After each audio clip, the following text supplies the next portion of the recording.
Assalamualaikum warahmatullahi wabarakatuh. Saya Jihan Azhara Bilqis dari kelas 4C dengan NIM 444323108 Prodi Ilmu Perikanan Universitas Sultan Ageng Tirtayasa.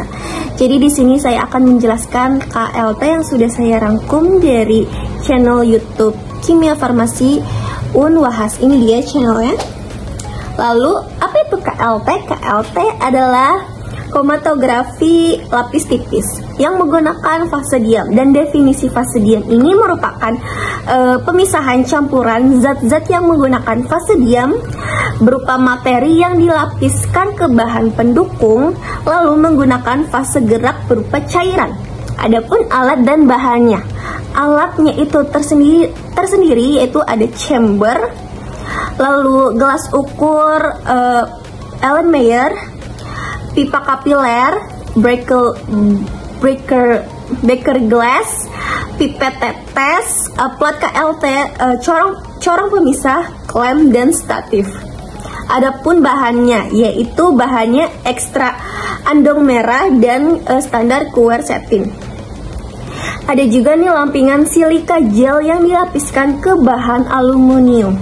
Lalu untuk fase geraknya itu cairannya adalah larutan butanol, asam asetat, dan air dengan perbandingan 4:1:5. Dan dilakukan itu sehari sebelum praktikum agar terbentuk dua fase yang sempurna. Lalu gelas ukur yang udah terisi cairan yang disebut fase gerak ini dimasukkan ke dalam chamber, dan di dalam chambernya ini sendiri kita masukkan juga kertas saring dan tunggu sampai larutannya itu naik ke kertas saring yang sudah ada pembatasnya. Setelah itu kita lakukan preparasi. Sebelum melakukan preparasi, lempeng KLT-nya itu kita ukur dulu lebar dan panjangnya. Lalu untuk totolan pertama ada ekstra andong merah dan totolan kedua ada quercetin, dan beri jarak 1 cm dan menggunakan pipa kapiler sebagai alat bantu.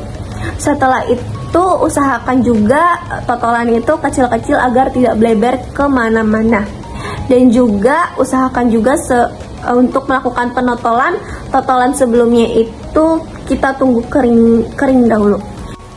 Setelah itu kita ambil chamber yang berisi kertas saring, dan kita ambil kertas saring yang sudah tersaring larutan yang sudah mencapai batas, dan cairan yang di dalam chamber ini kita sebut jenuh. Lalu kita masukkan fase diam.